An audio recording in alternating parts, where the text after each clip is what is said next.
I understand what I'm about to talk about is super, super niche, but I'm confident. I just want to get one call on this on 13 24 10. Near misses. Did you narrowly avoid death? And the reason is because you forgot something, right? You're right. It is niche. It's extremely niche. But if you fit this niche little category, then you can go into the running for a winter weekend escape. And this is where we send you away to somewhere beautiful like the Clare Valley, for example. Just have a gorgeous weekend in winter. Okay. The reason I bring this up is because when we went down to Crown, Jodie and Hazy's or Adelaide's most awesome coffee, we were down at Port Noarlunga. Yeah.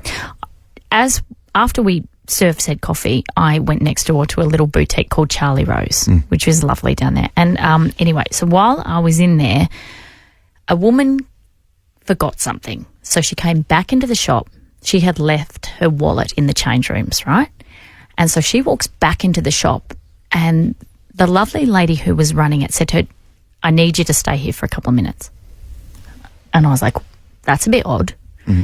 And I said, why do you need her to stay here for a couple of minutes? And she said, okay, have you seen that clip on Facebook where there's a man in Mudgee, goes out to his car, puts some stuff in his car and realises he's forgotten his phone back in the house? Wasn't the male model for Mudgee? Wasn't Ken Sutcliffe, was it? What the hell are you talking about? Sorry. Mudgee. Okay. Anyway, so he goes back into the house, and as he goes back into the house, a tree falls on his car. Oh, wow. And if that's not fate, I don't know what is, because he would have died. So if he didn't forget his wallet, yes, and he went and he was getting in his car, he potentially got cleaned up by a tree and death. Brown bread dead. So we're talking about, so sure enough, the woman stayed back in the boutique and then she went about her day. I presume she's okay. I haven't heard otherwise. But do you believe in those sliding door moments, Hazy, where something happens, you forget something and you have to go back and you think, oh my God, if I hadn't have done that, then I would have died. See, that's ridiculous. The big famous story for near misses is Seth MacFarlane. Right, so he's the Family Guy creator. Right. So he'd been scheduled to be on an American Airlines Flight 11 that hit the North Tower for 9/11, and he arrived at the airport late, so he missed the flight. So, I mean, essentially, he forgot to get there on time. Yeah. But if he'd been on the flight that he was supposed to be on, he would have hit the tower and, of course, he would have died. Is that whatever, I don't know if you believe in God, is that just someone, the great divine, intervening, going, now's not your time? Yeah. You know what I mean? We need that Family Guy humour, Seth. Yes. We're keeping you around. It's so true. Yeah. But so now on, it's going to be in the back of my brain. If I ever forget something, I'm just going to hang here for a couple of seconds. You know what I mean? Or you're forgiving yourself when you make mistakes and forget things. Yeah. You're like, no, it's fate. I'm actually doing myself a favour. My horrendous short-term memory is now doing me a favour and it's going to save my life. What was your near-miss sort of sliding doors moment? All calls that get on air. We want to put you on the standby list for our little winter weekend escape. Well, who can forget Donald Trump a couple of weeks ago? If his face had have been front on when that guy tried to assassinate him, it would have been all over. The doctor said that. FBI has just confirmed that it was a real bullet for all the conspiracy theorists out there. Yeah. Initially, we just thought it was the glass from the teleprompter. Yeah. We just thought he's had a bit of a leaky bloody ear for some reason. Yeah. Let's go to Tracy. Good morning, Trace. What happened? Okay, I've had two. So one was the Royal Show when the Spin Dragon crashed down on people. I was in the line with my friend to go on the ride, and they asked us if we wanted to go on this ride or the next one, cause the next cycle, and we said we'll wait for the next one because we want to be on the back of the ride. So when it's upside down, people can see you from you can see your friends and you're upside down. Oh, my God. So... So we're waiting then. I said, can we just go around the back because we want to be on the back when it goes on the next? He said, yeah. And we just moved and then it landed on the other people and I felt so guilty about that. That it didn't land on us. And then the second time I was just going to the doctor's surgery and I just stopped and thought, should I press the lever first or before I go in? And I stopped and then a learner driver was driving and they took the corner too fast and they went right through the doctor's surgery window. Oh, and if I would have continued walking, it would have hit me. I was like, yeah. Tracy, are you a cat? Sorry?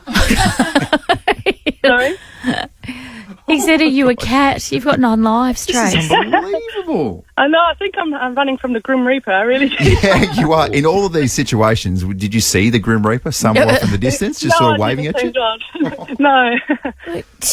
Yeah. Trace, quite seriously, you have dodged death twice. That is quite remarkable. Has that changed your perspective and the way you go about things? I definitely trust my intuition. I really do. Like, I just, I just go with my gut feeling. But yeah, it's just, it was bizarre. At the time, the first one happened with the spin dragon. There was like a lot of guilt and, I just trust my intuition. Yeah, spot on, as you would. Tracy. Goodness me, that's incredible. I didn't think we were going to get any calls, let alone someone who's dodged death twice. A couple of times. Good morning, Michelle. Good morning. I had an experience with my family. We were in the Cyclone Tracy in 1974, and my father was intoxicated because it was Christmas time, and my mum was holding me. I was about 9 months old, and she had a 2-year-old she was hanging on to, trying to get my father to get into the caravan because our house had been flattened and we had a caravan as well, just trying to shelter from the cyclone. Yeah. Anyway, we got into the caravan and trying to pull Dad into the caravan. He refused to get in there. So my mum was hysterical, screaming at him as you would, and he just refused flatly, and he's pulling her out and they're having a bit of a fight, and then Dad said, "There's no way I'm getting in there," and he pulled her out, pulled us out, we fell on the ground, and then next minute the caravan was absolutely flattened by a tree. Whoa. And we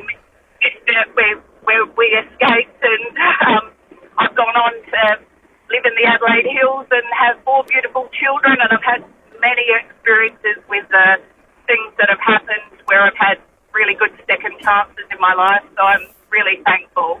Who would have thought? That's unbelievable, Michelle. Who would have thought as well, for the first time ever, a dad has got blind at Christmas and been the hero. Exactly. Oh, Michelle, that's unbelievable. Goodness That's me. an intense story. Josh, what was your near miss moment? Yeah, so this isn't a funny one, but I was driving the forklift at my work, and as I was driving down one of the aisles, I was scanning in cartons of alcohol. And so one day as I was scanning them, I've gone to go on my forklift, and I've completely forgotten the scanner, and I've left it on a pallet. Yep. So I've actually gotten off the forklift, grabbed it, and gotten back on the forklift, and as I've gone to take off, a pallet from the very top shelf has fallen, almost crushed me. Oh, my goodness. So if I didn't forget that scanner, I would have gotten crushed by that pallet of alcohol. Wow. That's one of those moments. So Very close. what about as soon as it happened, Josh? Like, what was your first feelings? Like, what was going through your brain? Because it's like one of those moments where you kind of, you sit there and you really, really recollect on life. Yeah, you could say my life flashed before my eyes, I guess, but but no, at the time I was just worried about if everyone else was safe at the time. I wasn't really concerned about myself, but I just wanted to make sure everyone else was okay because there was a lot of people in there at the time. So, Josh, so just so I'm clear, you went to get the scanner, and as you came back to the forklift, that's when it fell? That's when it fell right in front of me, about a metre in front of me, and I got splashed with alcohol. But, yeah. Wow. What was the alcohol? Oh. It was a bit of everything. Oh, yeah. Tell you what, because those red tins. I'll get you. Oh, the red tinnies, yeah. Oh, Josh, that's incredible. Thank you so much for that. Should we take another one? I think so. Shelley, because we're talking about this just on the back of, I was in a shop the other day and a woman came back, forgot her phone, and the woman in the shop was like, stay here for 2 minutes. It's a sign. So she did. Shelley, good morning. What happened with you? Well, I've had 3. One was with terrorism and one brushed with terrorism, and one was almost drowning in a pool as a kid. But the one where my lovely voice that I like to talk to people saved me was I was in a retail store calling in on them, and I was about to leave, and I stopped and was talking about the fact that I joined a band because the lady I talked to in the office there, we talk about music. And as I did that, a truck went past the shop that I was in, flicked up a stormwater drain cover, which had the weight on it, funnily enough, because I looked at it afterwards, which was, I think, 45 kilos or something, and it flicked up. It hit the top of my roof where my head would have been if I was getting into the car. Then because it flicked sort of like diagonally and round, like it span, and then it hit the door handle, so I could have been maimed on my arm, and then it actually hit the asphalt in the car park and left a massive big chunk out of the asphalt in the car park. So I think I would have been dead if I was getting into the car at the time that I was going to get into the car. So that was pure luck and timing. That is unbelievable. I'm telling you right now, Shelley, if it was a scene in Final Destination, it would have got you. Because that's what it's all about. That is ridiculous. So, Shelley, did it change you? Like, after that, did you have a different perspective on life? I think they've all changed me to a degree. With the terrorism one, that sort of gave me my fear of flying because that was to do with a plane. I definitely am a bit more careful when I drive, but I'm just more aware of my surroundings, I guess. Yeah, wow. Thank you, Shelley. Thank you so much. Goodness me. You are also in the running for our winter weekend escapes. Yes. It's terrifying. Oh, should we keep putting out there? What about there? You were like, I hope we just get one call. Oh, I know. Full border calls. All of a sudden, we're just flooding through. Alison, okay, what was your near-death experience?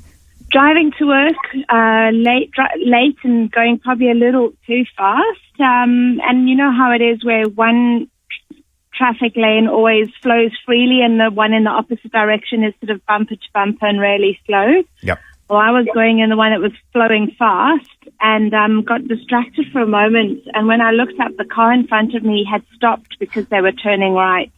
And they couldn't turn right because of the oncoming traffic was bumper to bumper. And I knew I was going to hit the back of him at full speed. I didn't even have time to hit my brake.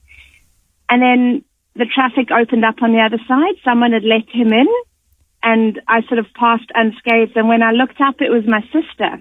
Oh! That had let the car in. Oh, how good's that? And you had no idea that was your sister?